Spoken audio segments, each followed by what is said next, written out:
Hi, I'm John Davis, and this is Motor Week. We're headed Audi in one fast Audi, the updated RS3. Then we'll dip into the finer facts of oil filters. Stephanie Hart hits the bricks at the Indianapolis Motor Speedway Museum. Then we'll plug into the Mercedes-Benz GLC 350e. So come drive with us next.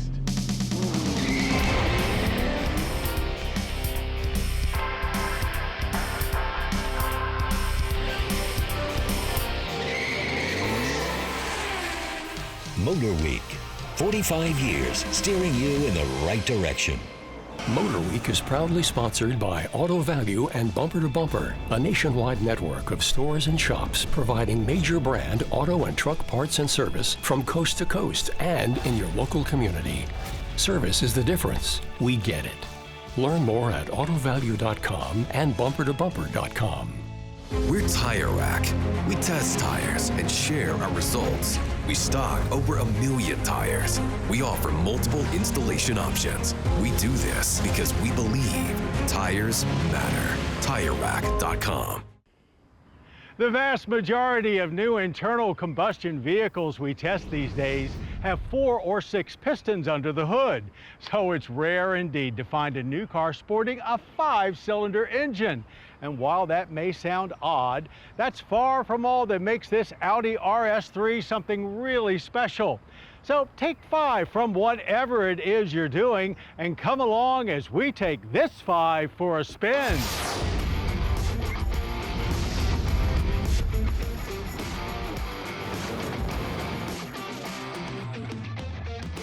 Cramming a bigger engine into an existing car to get more performance is a long-standing tradition in the gearhead world. And while the 2025 Audi RS3 is not packing a V8, it does upgrade to a unique inline 5-cylinder engine, replacing the ubiquitous 4-cylinder turbo found in the standard A3 and in just about every small European sporty car these days.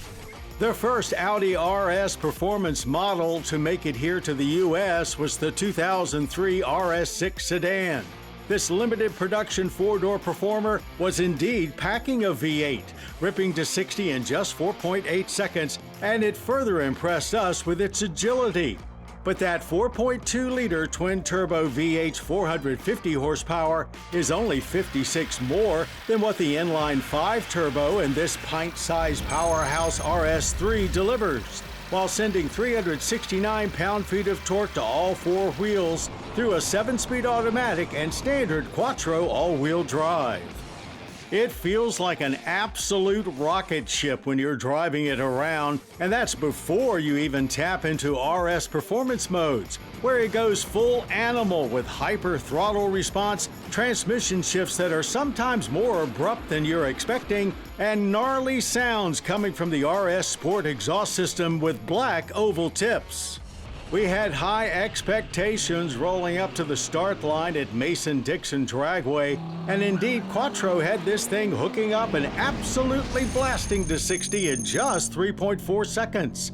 You can really feel the power pour on with quick automatic shifts barely interrupting the flow as we cleared the quarter mile in 12 seconds flat at 116 miles per hour. That's all mostly the same as the last RS3 we tested 3 years ago. The big change for 25 is the RS tuning of the torque splitter. Functioning as a next-level rear differential, each drive shaft has its own clutch pack, and when called upon to do so by the ECU, based on acceleration, steering angle, G-forces, throttle position, gear, and yaw angle, it can send up to 100% of rear torque to an individual wheel. In practice, it's constantly distributing power to where it can be most effective at rotating the car while applying maximum power. To simplify it even further, it absolutely rails through corners with no oversteer or understeer while turning in more aggressively than before, providing lots of feedback the whole time. Solid brake performance too, with the Dynamic Plus package's upgraded ceramic setup resulting in no fade, minimal nosedive, good feel, and nearly consistent 98-foot stops from 60. RS transformations to the interior include unique LED ambient lighting, dark gray trim, RS sports seats, premium audio system, and an RS steering wheel with RS mode buttons and aluminum shifters. All done without upsetting Audi's usual perfect balance of sporty, luxury, and techie. Front seats remain very comfortable, with rear seat room subcompact tight. The virtual cockpit gauge panel gets some unique displays, and while there are perhaps a bit too many touch-sensitive controls for our taste, some actual switchgear does remain, keeping most things easy to operate. And the 10.1-inch central touchscreen is intuitive to use. Upgrades to the RS3's exterior start up front with an updated design for the single-frame grille, Audi rings dressed in anthracite, larger air intakes, and new LED matrix headlights that have a special startup sequence along with a unique checkered flag pattern.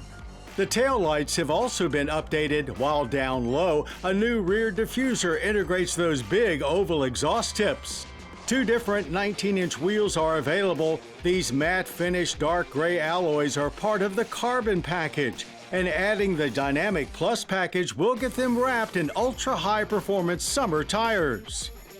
Government fuel economy ratings are 20 city, 29 highway, and 23 combined. We average 25.9 miles per gallon of premium, earning an average energy impact score with 12.9 barrels of yearly oil use and 6.4 tons of CO2 emissions. When you get to this level of performance, there are not too many bargains out there, and we'd say the RS3 is appropriately priced at $64,695. You could add another 10 grand onto that with options, but you don't really need to. When it comes to big performance in small packages, that's something the Volkswagen Group has been delivering for years. But with this 2025 RS3, Audi has taken things to a whole new level. And its raucous 5-cylinder engine makes it something truly special.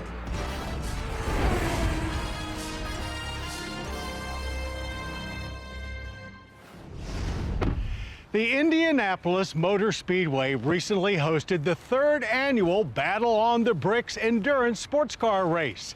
As part of the festivities, spectators explored the newly renovated Indianapolis Motor Speedway Museum, which now includes a permanent Penske gallery filled with historic race cars and artifacts, while also paying tribute to Roger Penske, whose name has been in the Indy 500 winners circle more times than any other.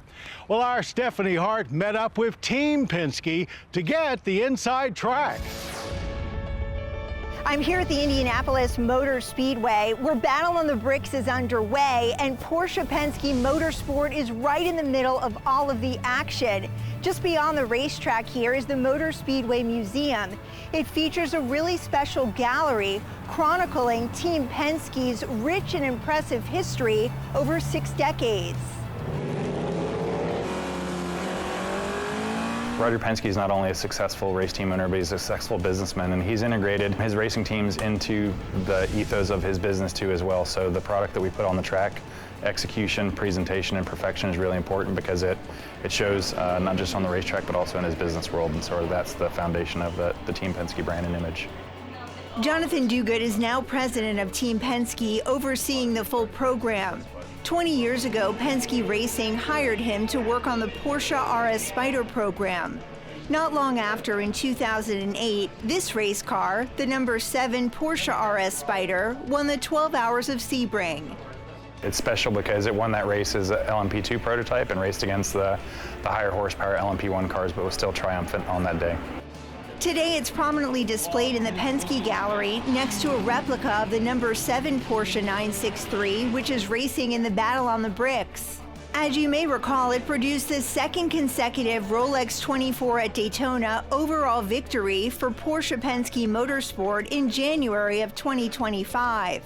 I had the chance to take a closer look at it with one of its drivers, Nick Tandy.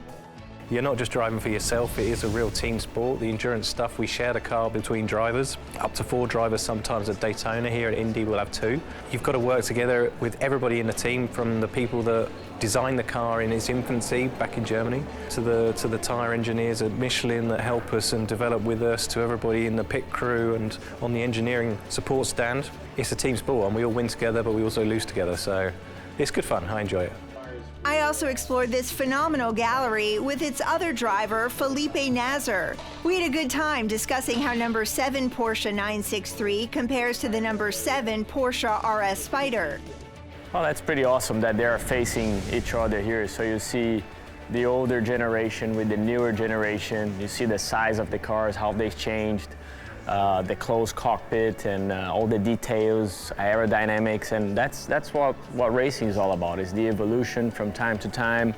There have been so many successful race car drivers that have come through Team Penske since the 60s, and many are honored throughout this gallery. I would say Mark Donohue is probably the one, because he started it with Roger and was the foundation of building Team Penske. And the second is probably Helio Castroneves, because he's won the Indy 500 3 times with our team and 4 times total. So he really speaks to what the goal of the team is, and that's to be successful on the racetrack. The gallery also showcases 9 Indy 500 race-winning engines, highlighted by the innovative and powerful 1994 pushrod power plant engine nicknamed the Beast. Enough said. The Mercedes engine that won the race in 1994 there is special because it exercised what would be considered a loophole in the regulations that allowed them to build a very specific race engine for this race and create a lot of horsepower. That loophole was closed very soon after that, so a lot of effort was put in just to win that one specific race, but it'll go down in history, and it is well worth it. As Battle on the Bricks heats up at the Indianapolis Motor Speedway, the team reflects on Roger Penske's game-changing impact on motorsports over the last 60 years, well documented here in the Penske Gallery. To date, Team Penske is the most successful team in the history of the Indianapolis Motor Speedway, and likely always will be. For this update on our long-term 2025 Mitsubishi Outlander, I'd like to open with a quote from our logbook. It reads, "I've become almost addicted to wanting to take this Outlander for weekend getaways." That's very telling, and it's not just because of its increasingly improved average fuel economy we've observed over another 2,500 miles, now at 27.2 miles per gallon on regular fuel. Not bad, even without it being the plug-in hybrid model. The same staffer waxed on about the Outlander's exceptional long-haul endurance. For starters, space, even for a compact utility, feels voluminous, giving room to stretch out, joined by a quilted and well-appointed interior that we've raved about plenty. The ride, though, is what really sets it apart. Our note-taker praised the Outlander's hefty feel, not in a bad way, but in a way that makes it feel more attached to the road, less likely to be bullied by hawking semis and more stable against battering winds. The soft suspension, while a tad floaty for curvy backroads, excels on highways, and the powertrain allows for comfortable passing. This Outlander is a comforting long-haul companion with its smooth chassis and wealth of creature comforts. Granted, we still think the plug-in hybrid offers the best Outlander experience when it comes to driving, but this strictly gas powertrain has worked just fine for us. It's also around 10 grand cheaper than the PHEV, and that's important. Despite being based on the Nissan Rogue, the Mitsubishi Outlander feels like an original effort, one that hasn't gone unnoticed by us. And despite a short run, neither has the Acura ZDX, which we'll tackle on the next Motor Week long-term road test update. We all know an oil change isn't complete without a new oil filter too, but there's more to changing it than just because. So we brought in the experts, including our own Dan Maffett, to separate fact from snake oil on this week's Your Drive. Hi guys, I'm here with Kent Levine of Highline Warren, and we're going to talk about filtration. Thanks for coming out. Appreciate you. So I see you brought a lot with us today. Let's talk about oil filters. Is there anything about oil filters that makes them better or worse than others? Maybe components? Absolutely. Well, today you have a extended oil change recommended by the OE. So the filters have to keep up with that technology. You have oil doing its job, but then the filter has to keep the dirt out of your engine, has to keep it flowing, and there's media inside the filter that captures that dirt. And that media will keep the engine flowing and return clean oil into your engine. That's great. Now, is there different types of media inside there? Maybe, I see you brought a couple different versions here. Are they synthetic, non-synthetic, things like this? Absolutely. What we like to do is a good, better, best, and we like to call it a premium. There's a mid-grade, there's a synthetic. So what happens is each filter, like we have a Parts Master filter here, adheres to a certain standard. And this will match OE, and then you can go above that standard to a synthetic media, which this happens to be a synthetic blend, which captures more dirt in the end and lasts longer. Oh, that's fantastic. So if someone is looking to do one of these installs themselves, do their oil change in the garage, are there any install tips or application tips for the installation? Absolutely. The first thing you have to be aware of is when you take your oil filter off, you want to then clean the housing. Really do a good job of cleaning that, the metal debris, all the dirt that's on that housing, because what could happen is when you screw the new filter back on, if there's dirt there, that could leave pit marks in here, and that can cause a leak. Next thing we like to do is just tell the DIYer or the technician to lube the gasket. The next thing we like to tell people is, a lot of folks will have their way of spinning it on and spinning on too tight. That can actually flatten out the gasket. There's also spinning it on too loose. As a rule of thumb, you go to gasket contact and then go 3/4 of that one turn, and that does the job. Yeah, so you just snug it up, don't go too tight. Absolutely. So if someone's doing it at home, are they worried about brand-specific filters, or should they be able to trust the aftermarket? Absolutely. If you go into your aftermarket shop locally or your local lube shop where you live, they have a filter that adheres to what is called USCR standards. And these standards have a minimum rating of 95% efficiency at 30 microns. What the aftermarket likes to do, and this is done through tests at the factories, is go above that standard. So you can absolutely trust that the aftermarket filter is at or above the OE standard. That's really great to hear. Well, I appreciate you coming out. I learned a lot. Thank you. Guys, I hope you learned just as much as I did. If you have any questions or comments, hit us up right here at Motor Week. Had enough? Well, neither have we. So let's turn key into another quick spin. The 5th generation Toyota Prius kinda shocked us when it debuted just over 2 years ago. While it continued to set the benchmark for high efficiency and compact motoring, it looked and drove far better than expected. And Toyota is gussying it up further with this 2025 Prius Nightshade Edition. Nightshade adds a number of black accents, 19-inch alloys, door handles, badging, and more. This rather loud Karashi paint is more lampshade than nightshade, but wonderfully applied to the bodywork. Based on XLE trim, Softex trimmed seats and wireless device charger are standard. A notable upgrade is the included 12.3-inch infotainment screen, plus 20.3 cubic feet of seat-up cargo storage is right on par for hatchback versatility. Under the Nightshade's hood is one of Toyota's brightest powertrains. We're still finding this 2-liter inline-4 and eCVT combo to be quite impressive.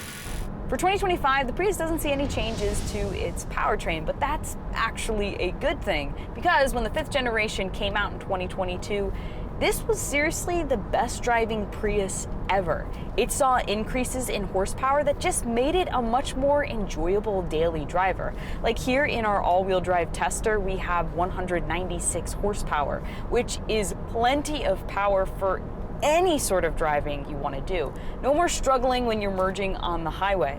And even I'm a little shocked to say that I'm actually having fun driving a Prius. And I'm still getting over 50 miles per gallon. The 2025 Toyota Prius Nightshade Edition starts around $34,000, working up to about $35,000 for all-wheel drive. Nightshade returns for 2026 with a small price increase, and it joins the Prius plug-in lineup at $39,000. It's handsome, it's practical, and it's fun to drive. Long live the Prius, and we'll have more quick spins soon. Mercedes-Benz has introduced some fantastic EVs in recent years and have done it without abandoning things on the internal combustion side of the brand. But as we've learned recently, perhaps they're at their best when they combine the two, which brings us to their latest plug-in, this GLC 350e.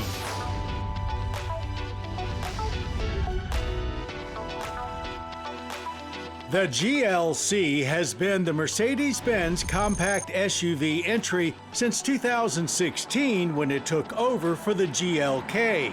Major changes happened for 2023 when it kicked off its second generation.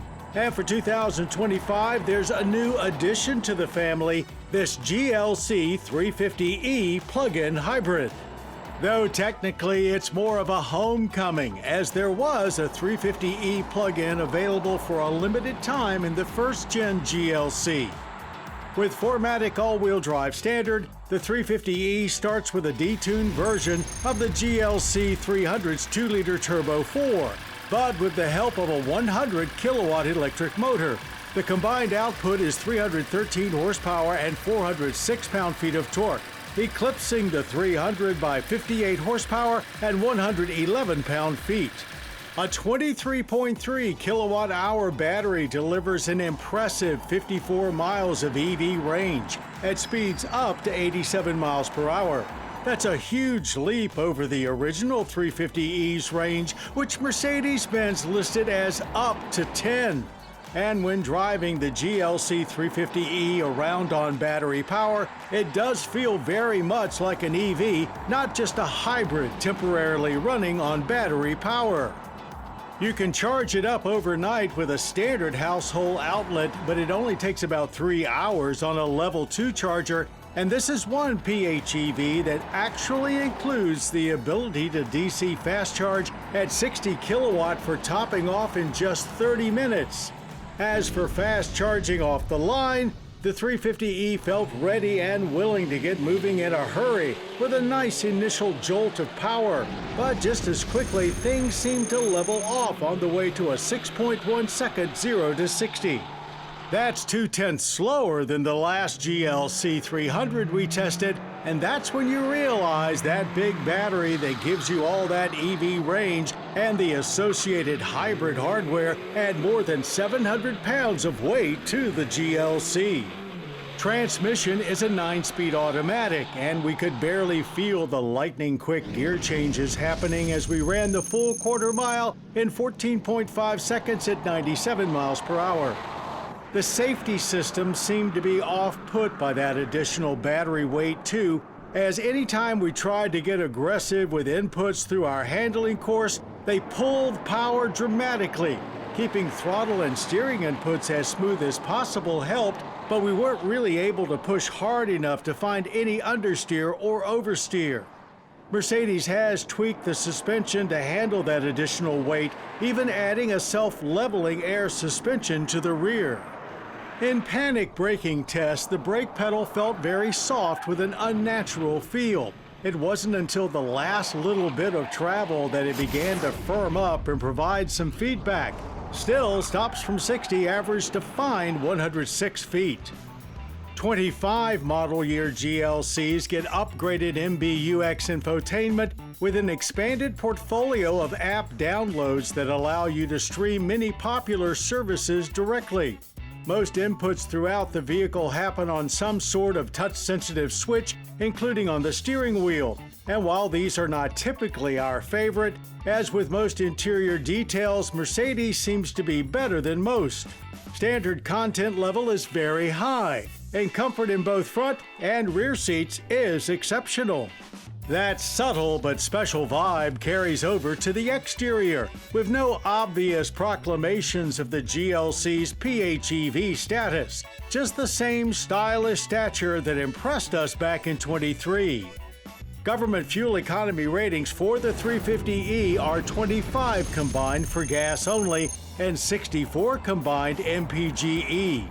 The GLC 350e is available in 3 levels of equipment starting at $61,050.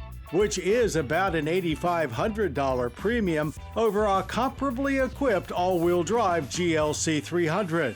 But with AMG versions that push into the 80s, it's far from the most you can spend on a GLC. So, as with most PHEVs, the 2025 Mercedes-Benz GLC 350e only makes sense if you really plan on plugging in often and maximizing your EV drive time. When doing so, you'll get all the benefits of driving a true luxury EV for your daily commutes with a 2-liter turbo's worth of solid backup generator for when the battery runs out. Well, that's our show. I hope you enjoyed it. Now, for more Motor Week, including daily news, updates, podcasts, and even complete episodes, cruise on over to pbs.org/MotorWeek. And I hope you'll join us next time when we vanquish our need for speed in a V12-powered Aston Martin. Then out for adventure in the Honda Passport. Till then, I'm John Davis. We'll see you right here on Motor Week. To learn more about Motor Week, television's original automotive magazine, visit pbs.org/MotorWeek. The Motor Week app, which includes our latest reviews and feature stories, is now available for mobile devices. Motor Week is proudly sponsored by Auto Value and Bumper to Bumper, a nationwide network of stores and shops providing major brand auto and truck parts and service from coast to coast and in your local community. Service is the difference. We get it. Learn more at autovalue.com and bumpertobumper.com. We're Tire Rack.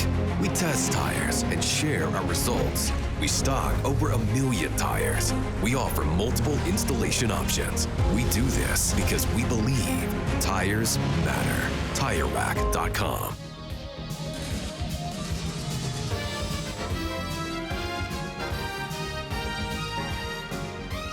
This program was produced by Maryland Public Television, which is solely responsible for its content.